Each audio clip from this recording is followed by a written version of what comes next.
Hello everybody, thank you for coming back for another video. If you find yourself doing all the work studying all of ICT's concepts and you see these setups, whether it's the silver bullet, a breaker, optimal trade entry, whatever your model is, if you see them showing up in the charts, but you just can't seem to find the highest probability setups where it touches your entry and then takes off real quick, you need to be aware of these low probability conditions, these seek and destroy conditions, where price is likely to not move around so freely. And just like you want to know where the high probability setups, by extension of that, you need to know when conditions are lower probability, when we should stay away from the market, when we should just wait for a better setup. So if you're having trouble finding these types of conditions, this video should help you out a lot. So our first example, we're going to be talking about relative equal highs and relative equal lows. So in this example, say we were looking for shorts. What do we get here? And I'm talking about this red rectangle right here. That is a fair value gap, but more specifically, we have the 2022 model. We have a sweep of this buy side, a shift in market structure below the swing low, and then a retracement back up to a fair value gap. A lot of you might be looking at this as the silver bullet. But why would this be less likely to pan out as a winning trade and go to our target, which in this case is sell side liquidity if we're short, if we're bearish? Well, we have equal highs up here. So the majority of the time, the algorithm is going to come back up one more time to stop out any shorts that were early. Even if our bearish bias is correct and we believe we're going to go down to sell side, down to the swing low, for example, we want to wait till there is a clear stop rate, a clear manipulation, right? To trap anyone that's trying to go long on a breakout trade, as well as stopping out these equal highs. Now you can see in the bottom on the lower portion of the screen where I have the note, there's going to be times where the market is going to have these equal highs or equal lows, just reverse it if we're bullish, and it runs without you and it goes to your target. If you're struggling with high probability trades and you don't know which setups are going to work or not, you have to be okay with just missing those moves, because majority of the time, the algorithm will come back up, like we've said, to take these equal highs, even if it's going to go lower, just as one last stop hunt. So even if this right here dumped, right, to sell side, I only want to take high probability conditions. By extension of that, I don't want to take low probability setups. This is low probability to me because we have these clear equal highs, this clear buy side liquidity pool right above what would be, what looks like the 2022 model. So we want to wait for these to be swept and then see if we get another short setup and then target our swing low here and our swing low here. And as you can see, I have annotated, since we left these equal highs, that's just engineered buy side liquidity. So this move down is just inducement designed to trap anyone who's looking to go short. And then where are they going to put their stop losses? Above these equal highs. Algorithm spools back up there, punishes them, and then reverses lower. So for example 2, we're going to be focusing on time. Now looking at this chart again, this is a 1-minute chart. And what do we see? Again, just looking at price, we see a stop right here, a shift in market structure, right? A break of a swing high, and we leave what? A fair value gap. So just looking at this without any awareness of the time, what is this? This is the silver bullet. This is the 2022 model. This is also, more importantly, during the opening range from 9:30 to 10 a.m. New York time. We want to wait for what? We want to wait for the 950 macro when price is designed, coded to spool for liquidity. So again, just like the last slide, even if our bias is correct that we think it's going to go upwards to buy side liquidity or a premium inefficiency, we don't want to just trade this for pattern's sake. We need time to align with price. So see what happens here. If you take this 2022 model, you're early. So the algorithm does what? Comes down, punishes you. It's sweeping that opening range low and then returning higher. So everyone who was early going long here, they're punished, and now a lot of them are going to be scared to re-enter when the actual move comes. So just like being okay with missing a move if it's equal lows or equal highs, I'm perfectly okay with missing a move if it doesn't align during my macro or a kill zone, because we want time to align with price. Now, I'm sure most of you have heard ICT say that we don't want a long in a premium and we don't want a short in a discount. And of course, that is very, very simple, but it's not one of the sexy concepts that ICT discusses, right? It's not some new PD array, some new model. So a lot of people forget about this. But if you just keep this as the framework, the foundation of your entries, you're going to miss out on a lot of low probability setups, and it's going to save you a lot of little losses that you could have easily avoided. So in this slide, I want you to focus on this area right here where I have this discount and this premium. So I'm going from this swing low here to this swing high here. This is the range. So if we're looking for a long here, what do we have? This is the 2022 model. We sweep the swing low. We have a market structure shift here. And we leave what? A fair value gap here, but we also leave one up here. Why don't we want to take this one up here? Because it's in a premium, right, above equilibrium of this price leg, of this most recent price leg. So there will be times, and we can discuss this later. If you're in Discord, you guys know we talk about stuff like this in reviews and when the market's open and stuff like that, where price will come down here and this will be left as a breakaway gap. But that's a little more advanced, and we can talk about that at length in another video. But you can enter here. However, you need to allow, in terms of your risk, your stop loss, you would need to allow your stop loss to be able to weather this retracement down to the lowest discount fair value gap. Because a lot of the times it's going to do this. Because this is doing what? It's repricing to the lower discount, but it's also trapping any shorts that think we're going to go lower.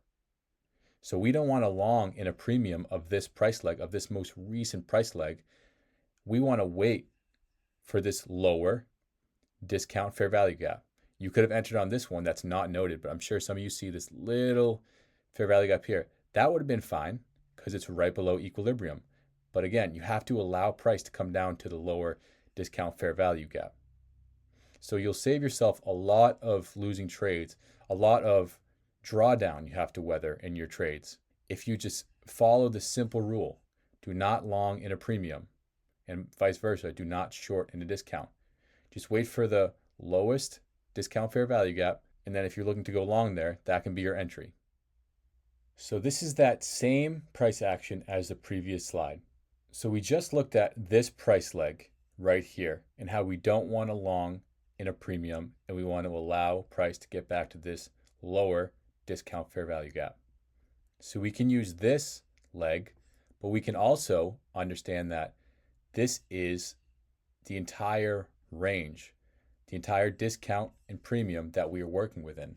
So we want to use the same logic from the previous slide and apply it here for other setups. Say we missed this setup. Say we're looking for a pyramid here. We don't want to take entries long above equilibrium right here at 41.8575. We don't want to take longs in a premium because why? The algorithm is going to come back below equilibrium to a short-term discount before it goes up to that buy side target.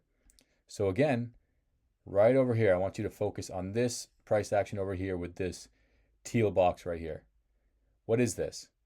Stop raid right there. It's not noted, but I'm talking about this swing low right above my cursor. A stop raid, a quote unquote market structure shift, right? A break of a swing high, and then a return to a fair value gap. If you take this, you would have to put your stop loss right below these swing lows. That's how ICT teaches the Silver Bullet 2022 model, just based on the pattern. But we need to understand where we are in the range. So when you see these 2022 models in premium when you're bullish, do not get fooled here.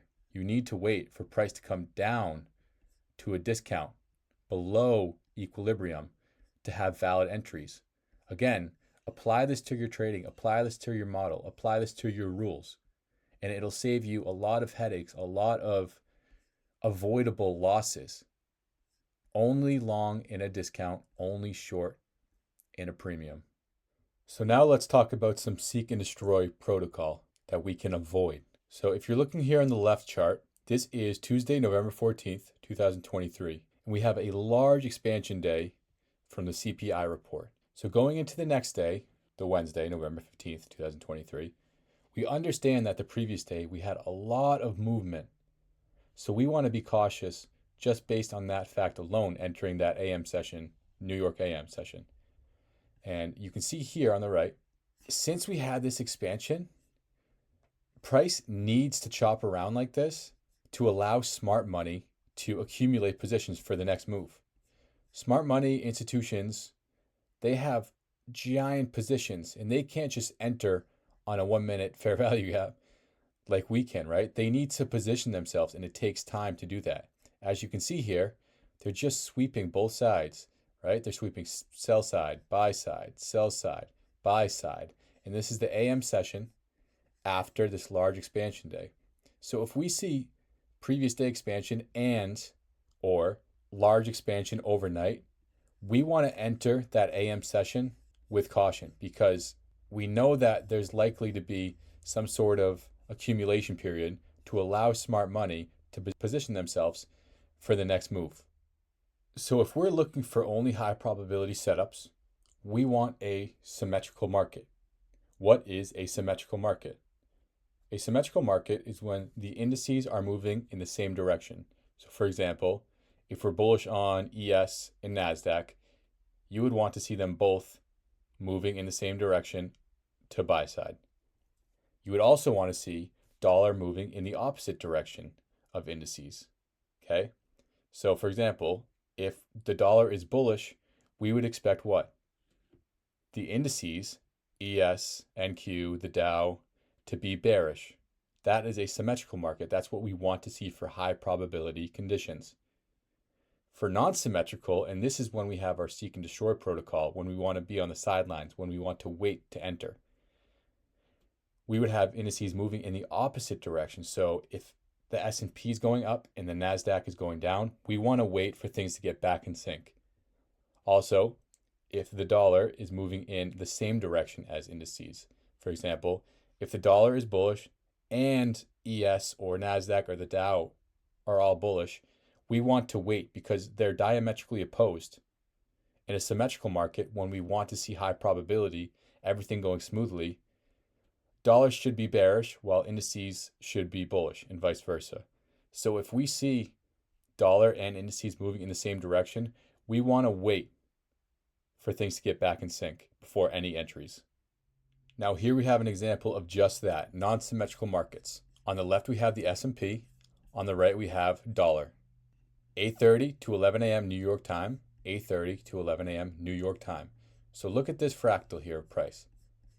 Both ES and dollar are bearish.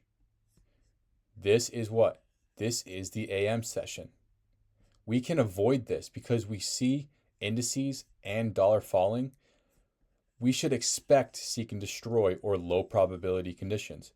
We want to wait for, let's say, lunch or PM session, or even maybe the next trading day. We don't want to try to push our edge if we see ES and dollar moving in the same direction. We want to wait for things to get back in sync to see if dollar is, for lack of a better term, lying about its direction. So we want to see them begin to get and be diametrically opposed before we have any entries. So we can avoid these choppy conditions when we see an index or dollar moving in the same direction. Now this is the same day as previous slide. So on top of non-symmetrical markets between the S&P and the dollar, we have a sweep of London high and low before New York Open even begins. So this in and of itself is cause for concern in terms of volatility, clean movement for the AM session in New York. So if you see London high and London low swept before or right at New York Open, we want to remain cautious. Okay, because what are they doing? They're sweeping both sides of liquidity before the session even begins. So all the retail traders that are entering, there has to be another session, right? Or another period of accumulation because we've already swept both sides of liquidity. So if we see London high and low swept, we want to remain cautious, and we can avoid this on top of the fact that the dollar and the S&P were moving in the same direction, which is low probability in and of itself. So this is just a list of seek and destroy and low probability protocol, low probability conditions that we can be aware of. We can avoid these low probability setups and not get fooled. So you can pause this video, take notes, you can screenshot, you can do both, whatever. And it is worth being said that this is not the only seek and destroy protocol or low probability protocol that I watch for. There will be a part 2 because there's other ways that we can avoid these low probability setups. But this is a good starting point. We talked about London session high and low, purge before New York open, previous day expansion, overnight expansion, long entry and premium, short entry and discount. And we will talk about this in part 2 of seek and destroy. But if we have multiple new week opening gaps in close proximity, you can go look at that, backtest it, journal it in your charts, but we will go into more depth on that in a future video. Again, as we discussed, we don't want to enter if there's equal highs or lows.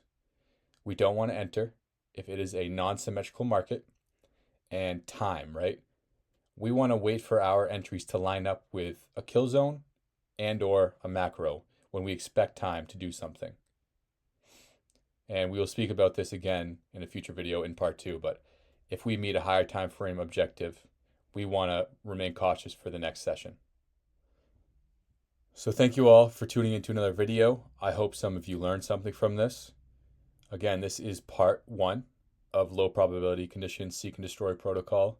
So tune in, make sure to like, subscribe so you're aware of when I post part 2. I also have a lot of videos with a lot of good topics coming up in the future. Make sure to follow me on Twitter at RealTraderTim. That's where I'll post most of my executions, some of my thoughts on trading psychology, whatever. You know how it goes with Twitter. If you're not in Discord already, it's free. Join in the description. The link will be in there. And again, make sure to like, subscribe. Thank you guys for watching. Safe trading, and I will speak to you guys soon.